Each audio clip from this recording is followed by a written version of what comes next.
looking back again then. So now we have Superman in a movie, so we've already got him from the Justice League. We know that Green Lantern's going to be there, with possibly Wonder Woman after Paradise Lost. So we are missing our Batman still, but that's our next topic, baby. So The Brave and the Bold is our Batman movie. Love this title. That's a great title. That's an awesome title. It's the same as the animated show, Batman. That's the Brave and the Bold. Which is a good show, by the way. That was the one, just to make sure that's the right show I'm thinking. That's the one where he's got the blue suit, right? Yes. Okay, good. Yeah, that's the one with the blue suit. So James Gunn goes on to say, the introduction to the DCU's Batman. It's the story of Batman and his actual son, Damian Wayne. This is based on Grant Morrison's great comic book run. Damian Wayne is my favorite Robin. He's a little assassin who Batman tries to get in line and let me start that over. He's a little assassin who Batman tries to get in line, and so this is the story of the two of them and the beginning of the Bat family in the DCU. Okay, I have a lot of interesting feelings about that ending part, especially the beginning of the Bat family in the DCU. The Bat family. So we got Tim Drake, Jason Todd, Dick Grayson. We got Oracle or Barbara Gordon. They're all part of the Bat family. And so if you're saying this is the beginning of the Bat family, does that mean we haven't seen Tim Drake, Jason, or Dick yet? Because Damian has to dress up as Robin, right? Does that mean Damian originates the costume of Robin then in this universe? Or Tim Drake, Jason Todd, Dick Grayson have already been Robin by the time we get to this. But do you want that though? I don't know. Why not? I at this point, I don't know. It's just, when was the last time that we got the chance to see Robin in contemporary times with movies? You know, maybe other than the 1997, Chris O'Donnell. Yeah, well, adult Robin. That's right, 1997. Well, technically, 1997. We will not be talking about that though. That's where that ends. The Dark Knight Rises had a Robin, you know, but you know, it doesn't. Joseph count. Gordon-Levitt played not Robin. His nickname was Robin, but we never got to see him in the spandex, you know.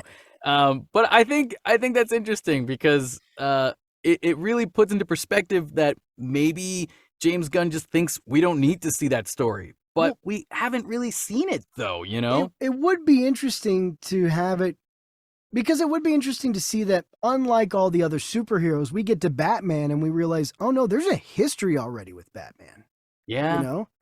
He's got a sidekick now. He's got a Robin, Damian Wayne, which means we're probably to assume he's been doing this for quite a long time. So maybe by the time Superman and all these other heroes show up, maybe Batman's been going at it for a while already. But just on his own. I think it's more personal for us with Batman because when you look at like Superman, they're like, oh, he's already been Superman for a while. Like, okay, cool. I don't know all of the lore of Superman, so I don't know his relationships with different characters yet, the way that I know Batman's relationships with his Robins, you know? And so the fact that we're not going to get to experience the first time Bruce decided to bring someone along with him, that's really interesting that they're making that choice, if that is the case. But you know what's good about this? If it's the case that Damian Wayne isn't the first Robin and that there's already been other Robins before him, what's great about that is that we can bring in Jason Todd, Dick Grayson. Well, maybe not Jason Todd. Well, he'd be dead. Spoilers. But Dick Grayson, Tim Drake. We could bring those other guys in and possibly have a Nightwing. We can have the Dick Grayson Nightwing. We can have that opens the door for all these other guys, the older characters, to come back. That's a good point. And it's like different forms. And we've never gotten to see Dick Grayson as Nightwing. Like that sounds awesome to see. We've never seen Nightwing in a film in a live action film. That's right. And Teen Titans does not count because that is a series for the CW. We don't count it. Is it Titans? Titans, that's whatever. You see how unimportant it is. Who's paying attention? Yeah, I mean, that's James the Gunn's only thing. It would introduce that. I mean, if that's the case, then we would at least get to see more characters that we wouldn't normally see, like have a Nightwing come in and stuff like that. But if anything, I will say this other thing: Grant Morrison's comic run of the Damian Wayne. in his comic storyline, Tim Drake is still Robin, and Damian supposedly beats him up and throws him down a cliff in the Batcave and steals his Robin outfit, and that's how he becomes Robin. Yeah, Damian Wayne's a little jerk, isn't he? He's a little jerk. Yeah, for real.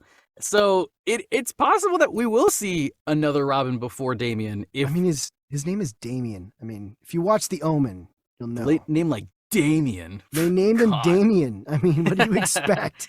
So, things are out in the open. The other thing I will say is the introduction to the DCU's Batman. I've seen people online who have claimed things about how we shouldn't have two Batmans. What's going on? I don't know. I don't really care at this point. Like I guess what? We're gonna have two Batmen. We're gonna have two Batmen. Get used to it. Exactly. You know that it's Elseworld Batman for Robert Pattinson, so that shouldn't be a problem to us anymore. It's like clearly labeled now. What about the general audience? Well, I'm guessing the general audience might go watch, the Elseworld Batman more than the DCU Batman, maybe just because that's its own thing, whereas you don't have to watch this connected universe of movies.